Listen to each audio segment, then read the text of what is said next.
नमस्कार किसान भाइयों, कार्यक्रम कृषि दर्शन के आज के अंक में आप सभी का बहुत बहुत स्वागत है। किसान भाइयों, जैसा कि आप सभी को पता ही है कि हमारा ये कार्यक्रम आपके लिए हमेशा से ही कृषि से संबंधित जानकारियां लेता आया है। इसी के अंतर्गत आज के अंक में हम जानेंगे कि प्याज और लहसुन में सामयिक कार्य किस प्रकार से किए जाएं। साथ ही साथ कृषि में महिलाओं की भागीदारी आज की तारीख में कितनी है, यह आज आपको बताएंगे हमारे विशेषज्ञ। उसके बाद आप देखेंगे प्राकृतिक खेती के विषय में कुछ जानकारियां और कार्यक्रम के अंत में खबरें खेती की देखना ना भूलिएगा। तो चलिए कार्यक्रम की शुरुआत करते हैं।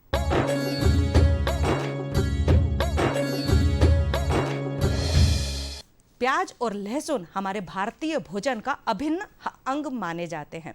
प्याज और लहसुन जो कि मसालों में सर्वोपरि हैं, इनकी खेती भी लाभदायक होती है।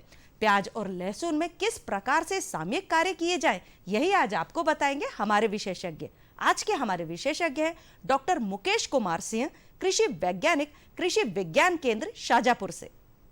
किसान भाइयों नमस्कार, मैं डॉक्टर मुकेश सिंह कृषि विज्ञान केंद्र शाजापुर से हूँ और आज अपन चर्चा करेंगे ये प्याज और लहसुन की फसल जो हमारे खेतों में खड़ी हुई है, इसमें समसामयिक क्या क्या हमें उपाय करना चाहिए, क्योंकि इस सीज़न पे हमारी जो फसल है वो लगभग कंप्लीट होने जा रही है और कुछ किसान भाइयों ने जो इसकी रोपाई है लेट लगाई है, तो उनमें कहीं कहीं इस प्रकार की समस्याएं देखने को मिली हैं। यदि किसान भाई समय समय पर इन चीज़ों का ध्यान रखेंगे तो फसल से बहुत अच्छा उत्पादन लिया जा सकता है। किसान भाइयों, जैसे कि अभी मौसम में खुला हुआ है, तो इस समय पे सबसे बड़ी जो समस्या जो आ रही है लहसुन और प्याज में, वो है थ्रिप्स और माइट की।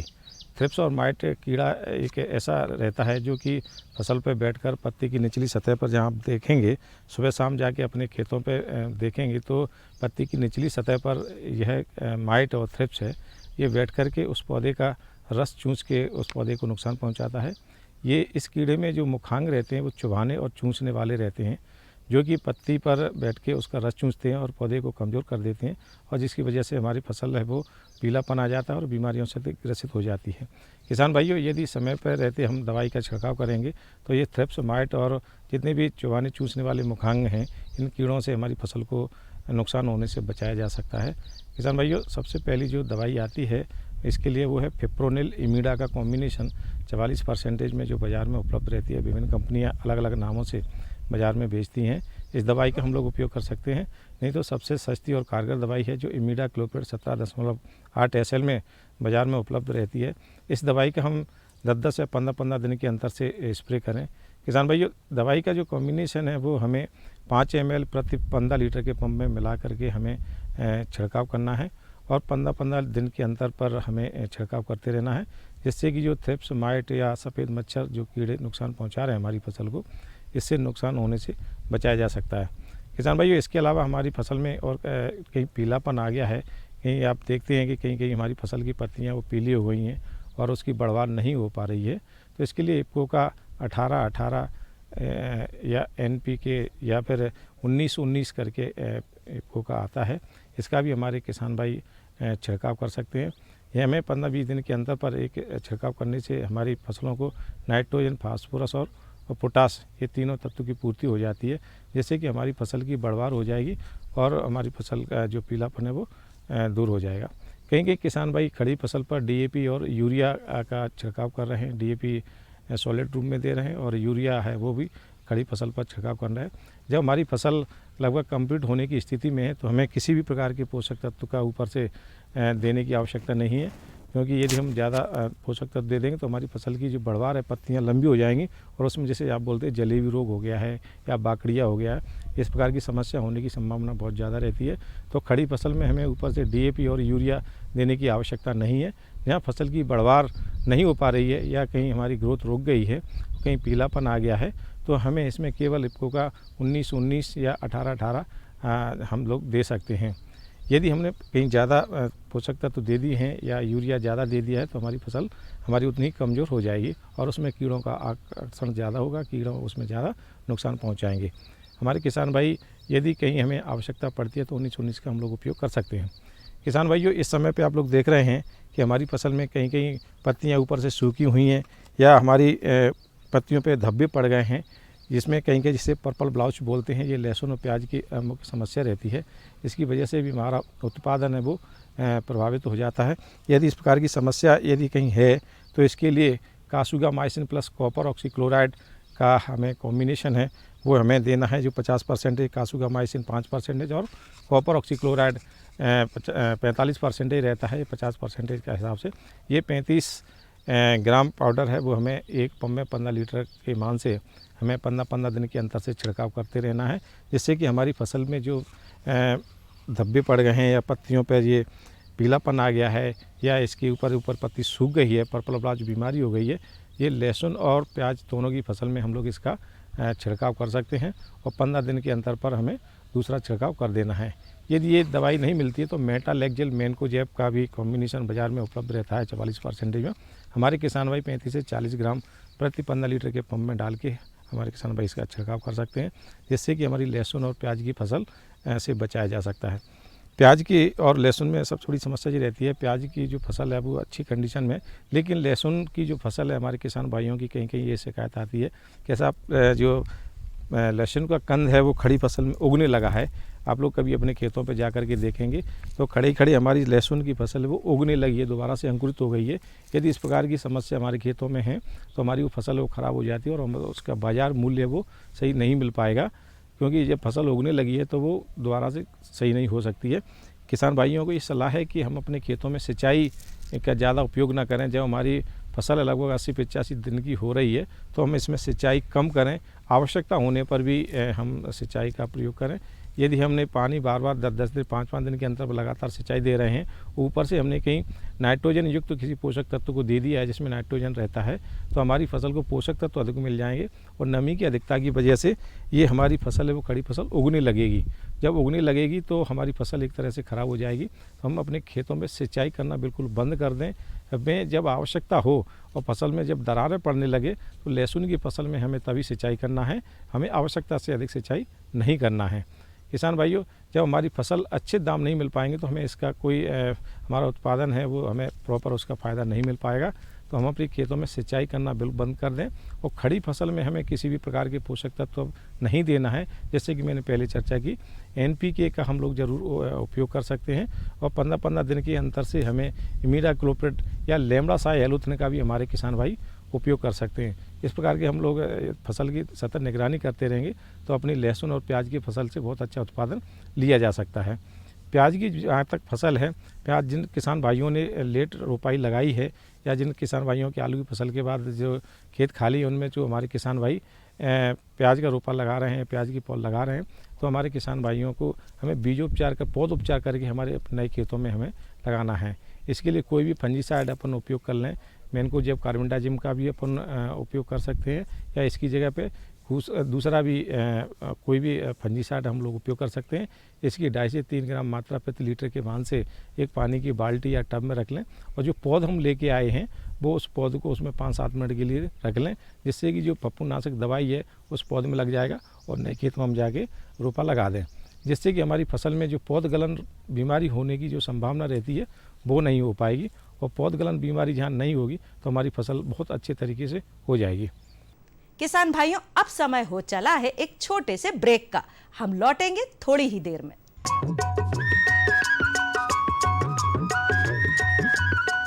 अरे सुन तो। मुझे क्या सुनाना चाहते हो? जो सुनाओ मेरी सौतन को। किसको? अरे वही तुम्हारा मोबाइल फोन जिससे सुबह शाम दिन रात चिपके रहते थे और कहते थे किसान कॉल सेंटर से बातें हो रही हैं। अच्छा ये बात है। हाँ, क्यों? क्या हुआ? अब बात नहीं होती क्या? अब तो झट से बात हो जाती है। संबंधी समस्याओं का अपनी भाषा में तुरंत हल पाने के लिए पूरे भारत में किसी भी फोन से हेल्पलाइन नंबर पर संपर्क करें। किसानों का दोस्त किसान कॉल सेंटर।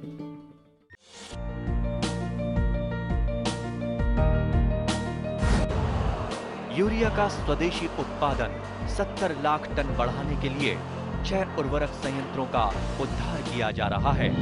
FCIL के गोरखपुर, सिंदरी, तलचर और रामागुंडम संयंत्र, HFCL की बरौनी इकाई और BVFCL की नामरू फोर्थ। सोने पर सुहागा ये है कि देश में अब बनेगा सिर्फ नीम लेपित यूरिया, क्योंकि इससे होगा किसानों का फायदा ही फायदा। अनाज का उत्पादन 10% तक बढ़ेगा, बढ़ेगी 10 से 15% नाइट्रोजन क्षमता।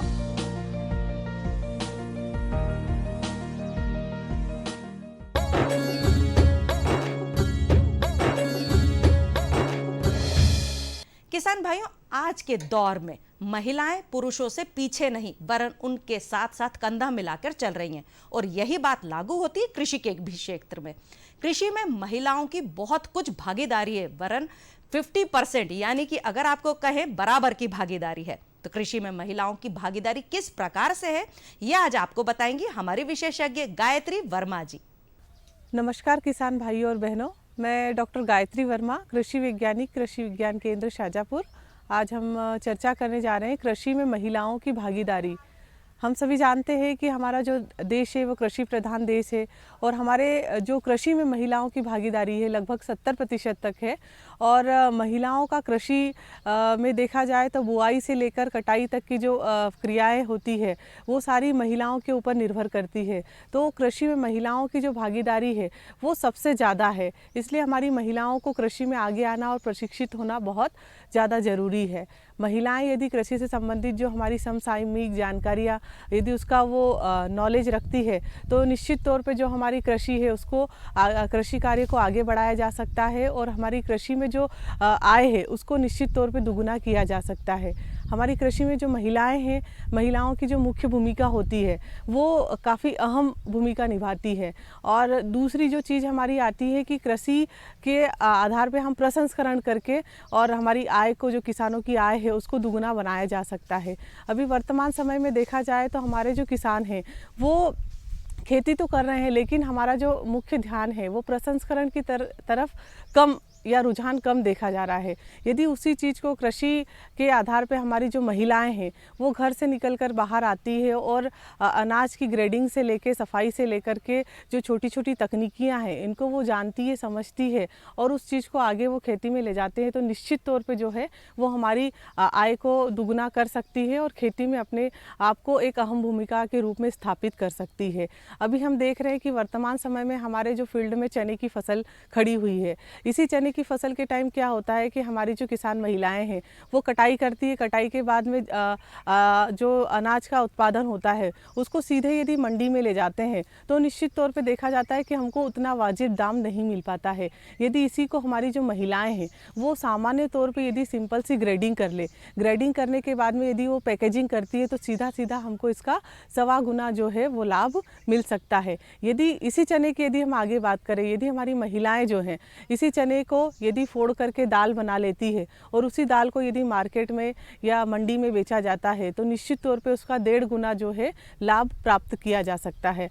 और आगे चले यदि हम इसका इसी चने का यदि हम प्रसंस्करण करते हैं और यदि इसको बेसन बना लिया जाता है, बेसन करके इसको लेबलिंग पैकेजिंग करवा लिया जाता है तो निश्चित तौर पे इसी चने का हमको सीधा 2 गुना भाव प्राप्त हो सकता है। तो ये एक सिंपल सी टेक्नोलॉजी है, एक सिंपल सा तरीका है कि कैसे हम अपने उत्पाद को अच्छे से तैयार करके उसका वैल्यू एडिशन करके कैसे हम उसका अच्छा दाम ले सकते हैं।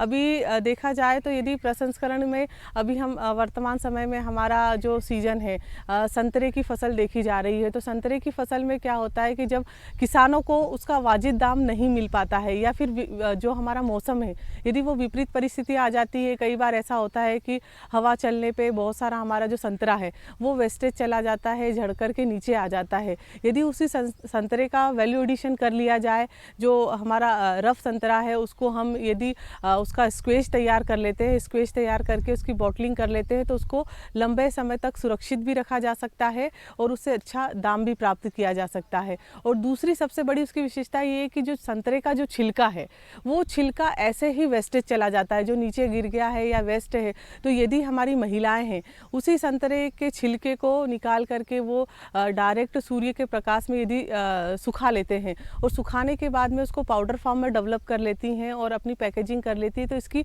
आज सबसे ज़्यादा जो डिमांड है वो ब्यूटी पार्लर में काफ़ी इसकी डिमांड है। और यही संतरे का जो छिलका है जो वेस्ट चला जा रहा है इसकी कीमत हमको 2000 रुपये पर केजी तक आसानी से मिल सकती है। तो ये छोटी छोटी सी चीज़ें हैं जिसको हमारी किसान महिलाएं हैं जो अपना करके और वैल्यू एडिशन करके खेती को अपना एक लाभ का अच्छा धंधा बना सकती है। इसके अलावा हम देखें तो हमारी जो किसान महिलाएं हैं वो गेहूं है। गेहूं की हमारी फसल है, गेहूं की फसल हमने लगाई है और उसकी कटाई करके यदि हमने उसको बेच दिया है तो हमको उतना वाजिब दाम नहीं मिलेगा। इसी गेहूं को यदि हमने ग्रेडिंग कर लिया, ग्रेडिंग करने के बाद में पैकेजिंग करते हैं तो हमको उसका उचित दाम मिल सकता है। और इसी गेहूं हमारा जो शाजापुर एरिया का और सीहोर एरिया का जो गेहूं है, ये गेहूं की क्वालिटी काफ़ी अच्छी है और इसका जो आटा है वो भी काफ़ी उच्च गुणवत्ता युक्त माना जाता है। इसी का आटा तैयार करके या इसी की दलिया तैयार करके यदि पैकेजिंग की जाती है तो लगभग निश्चित तौर पे 1.5 गुना जो लाभ है उसका हमारी जो महिलाएं हैं वो आसानी से प्राप्त कर सकती है। साथ ही साथ देखा जाए तो अभी हमारे रबी की फसल के टाइम में हमारे जो फल और सब्जियां हैं, जिसका हमारे मालवा एरिया में काफ़ी अच्छी मात्रा में उत्पादन होता है, लेकिन हमारे पास में पर्याप्त मात्रा में इसके भंडारण नहीं है। भंडारण न होने की वजह से हमारी जो फल और सब्जियां हैं वो काफ़ी व्यर्थ चले जाते हैं। तो यदि उसी का हम वैल्यू एडिशन कर लेते हैं तो वैल्यू एडिशन करके हमारी जो फल सब्जियां हैं उसको बचाया भी जा सकता है और उससे अच्छी एक इनकम भी प्राप्त की जा सकती है। जैसा देखा जाए तो हमारा जो शाजापुर जिला है वो प्याज, लहसुन, आलू और टमाटर जैसी सब्जियों के लिए उपयुक्त माना जाता है, लेकिन सीजन में देखा जाता है कि भरपूर मात्रा में प्रोडक्शन होता है, उत्पादन होता है तो उसका उतना वाजिब दाम हमें नहीं मिल पाता है। तो उसी टमाटर का देखा जाए तो यदि हम वैल्यू एडिशन कर लेते हैं, उसको सिंपल सी प्रक्रिया करके उसका केचप तैयार कर लेते हैं और आप देखेंगे कि जब सीजन में टमाटर बहुत ज़्यादा मात्रा में उत्पादन होता है तो उसकी जो कीमत है वो बहुत ज़्यादा डाउन हो जाती है। और कभी कभी तो ऐसी स्थिति आती है कि हमारे किसान भाइयों के पास में भरपूर भंडारण न होने की वजह से या मंडी तक ले जाने का दाम भी नहीं निकल पाता है। तो उसी टमाटर का वैल्यू एडिशन करके यदि उसका केचप तैयार कर लिया जाता है और केचप तैयार करके उसको बेचा जाता है तो निश्चित तौर पर उसका जो है वो सीधा सीधा लाभ हमारे जो किसान महिलाएं हैं या किसान भाई है वो आसानी से अपने फील्ड पर प्राप्त कर सकते हैं। अभी आलू का सीजन है, आलू अभी मंडी में काफ़ी भरपूर मात्रा में आ रहा है। उसी आलू का यदि अभी हमारी महिलाएं फ्री है जैसे कटाई होने के बाद में तो उसी आलू की चिप्स तैयार कर लेती हैं और चिप्स तैयार करने के बाद में जो आलू का जो आटा है जिसका काफ़ी मात्रा में उद्योग में उपयोग किया जाता है स्टार्च के रूप में, उसी को स्टार्च फार्म में वो यदि डेवलप कर लेती हैं तो उससे भी अपनी एक अच्छी इनकम जो है वो घर बैठे आसानी से प्राप्त कर सकती हैं। और हमारा जो शाजापुर ज़िला है एक ज़िला एक उत्पाद के रूप में मुख्य रूप से प्याज को चुना गया है और प्याज की फसल का हमारे यहाँ काफ़ी अच्छा उत्पादन हो रहा है, लेकिन हमारे पास में भंडारण का अभी अभाव है। तो सबसे पहले तो हमारी किसान भाइयों से और महिलाओं से यही अपील है कि हम पर्याप्त मात्रा में उसको भंडारण की व्यवस्था करें। भंडारण की व्यवस्था होने के बाद में हम उसी प्याज को छोटे छोटे टुकड़ों में हम स्लाइस करके और उसको स्लाइस को हम सुखाते हैं तो उसकी भी पैकेजिंग करके एक अंतर्राष्ट्रीय स्तर पे काफ़ी अच्छा उसका मार्केट जो है और काफ़ी डिमांड भी है वो चीज़ की जा सकती है। इसके अलावा उसी प्याज के छोटे छोटे टुकड़े करके उसको सुखा करके प्याज का पाउडर बनाया जाता है तो उसकी बहुत अच्छी कीमत जो है हमको अंतर्राष्ट्रीय बाज़ार में मिल सकती है। इसी के अलावा जो प्याज है उसी का प्याज का गाढ़ा पेस्ट बनाने की काफ़ी सारी अब आजकल मशीनें प्राइवेट और गवर्नमेंट सेक्टर में भी आ गई है। तो यही जो छोटी छोटी सी चीज़ें हैं जिसका हम प्रशिक्षण प्राप्त करके छोटी सी जानकारी लेकर के हमारा जो उत्पाद है जिसको हमने तैयार किया है उसका हम वाजिब दाम प्राप्त कर सकते हैं और कृषि को हम कृषि आधारित जो प्रौद्योगिकियां हैं उनको अपना करके एक अच्छी खासी जो है इनकम घर बैठे हमारी जो महिलाएं हैं वो आसानी से प्राप्त कर सकती है। किसान भाइयों, खबरें खेती की देखना ना भूलिएगा, क्योंकि खबरें खेती की में आपके लिए लेकर आते हैं हम पूरे हफ्ते की जानकारियां, समय की, मौसम की, किस प्रकार से आपको अपनी खेती की देखभाल करनी है। तो चलिए देखते हैं खबरें खेती की। नमस्कार किसान भाइयों, खबरें खेती में आप सभी का स्वागत है। आइए पहले नजर डालते हैं मुख्य समाचारों पर। प्रदेश की मंडियां होगी अत्याधुनिक। भारतीय कृषि अनुसंधान परिषद द्वारा आयोजित पूसा विज्ञान मेला 2022, जैविक खेती के सफल किसान मनोज पटेल और रतलाम में रोजगार प्रशिक्षण का आयोजन। और अब खबरें विस्तार से। किसान कल्याण तथा कृषि विकास मंत्री श्री कमल पटेल ने कहा कि प्रदेश की मंडियों को अत्याधुनिक सर्व सुविधा युक्त बनाया जाए।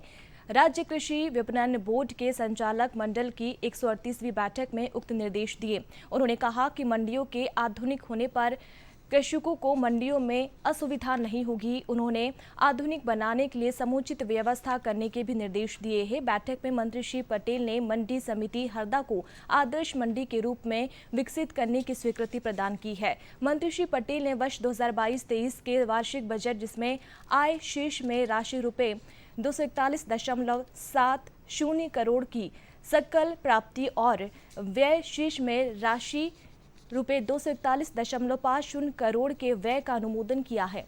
मंत्री श्री पटेल ने प्रदेश की मंडियों में राज्य विपणन विकास नियम निधि 2000 के अंतर्गत निर्माण कार्यों की स्वीकृति प्रदान की है एवं मंडी बोर्ड के प्रशासनिक भवन के प्रस्ताव का भी अनुमोदन किया और मंडी बोर्ड के अधिकारी कर्मचारियों के चिकित्सा देयकों एवं मुख्यालय के लिए किराए पर वाहनों को लेने के प्रस्ताव पर भी स्वीकृति दी है।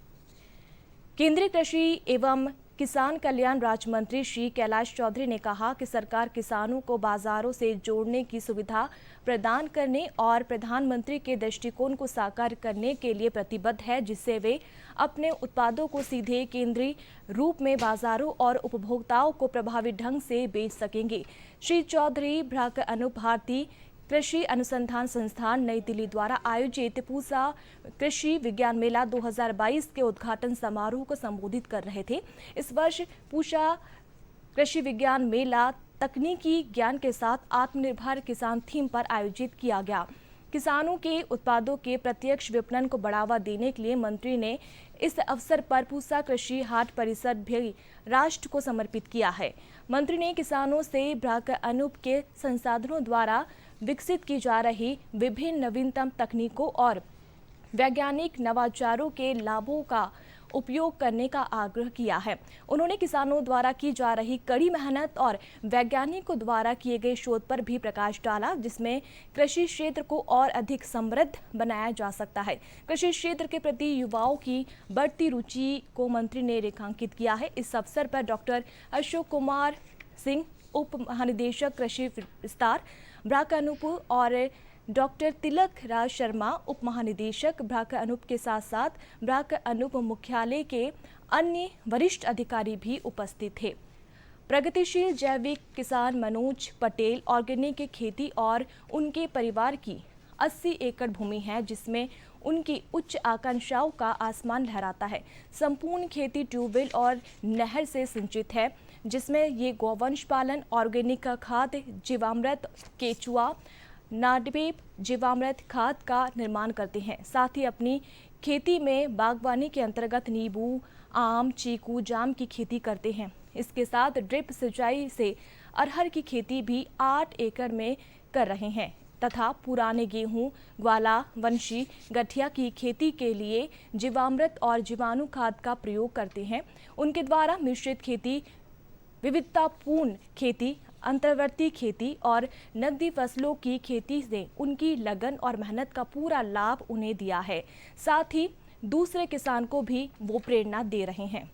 कृषि विज्ञान केंद्र जावरा, जिला रतलाम द्वारा ग्रामीण युवक युवतियों हेतु विषय एकीकृत खेती प्रणाली पर 5 दिवसीय प्रशिक्षण कार्यक्रम का आयोजन किया गया, जिसमें डॉक्टर CR काउंटा द्वारा एकीकृत खेती प्रणाली के बारे में बताया गया कि 2 या 2 से अधिक घटक मिलकर एकीकृत खेती प्रणाली कहलाती है, जिसमें फसलों में खरीफ एवं रबी में सोयाबीन, गेहूं, सोयाबीन, चना, ज्वार, सरसों, मक्का, चना आदि लगाए। साथ ही पशुपालन भी करें, जिसमें 2 गिर गाय रखें ताकि उनसे प्राप्त गोबर और गौमूत्र से प्राकृतिक खेती भी की जा सकती है, जिसमें बीजामृत, जीवामृत और मिमास्त्र, ब्रह्मास्त्र और 5 पत्ती अर्क तथा केचुआ खाद भी तैयार करें। साथ ही खेत के कुछ हिस्से में उद्यानिकी फसलें भी लगाएं।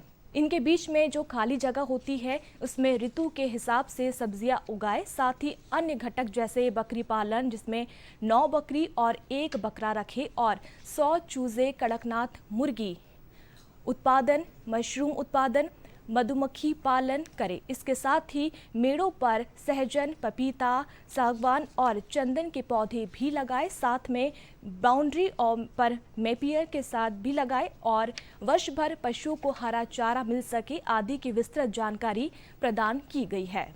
तो किसान भाइयों, आज के खबरें खेती में इतना ही। दीजिए अनुमति, नमस्कार। किसान भाइयों, ये तो था कार्यक्रम कृषि दर्शन का आज का अंक। आज के अंक के माध्यम से हमने आपको कृषि से संबंधित जो कुछ भी जानकारियां दी हैं वो निश्चित तौर पर आपके लिए लाभदायक सिद्ध होंगी। अगले अंक में फिर होगी मुलाकात कुछ अन्य कृषि संबंधित जानकारियों के साथ। तब तक के लिए हमें आज्ञा दीजिए। नमस्कार।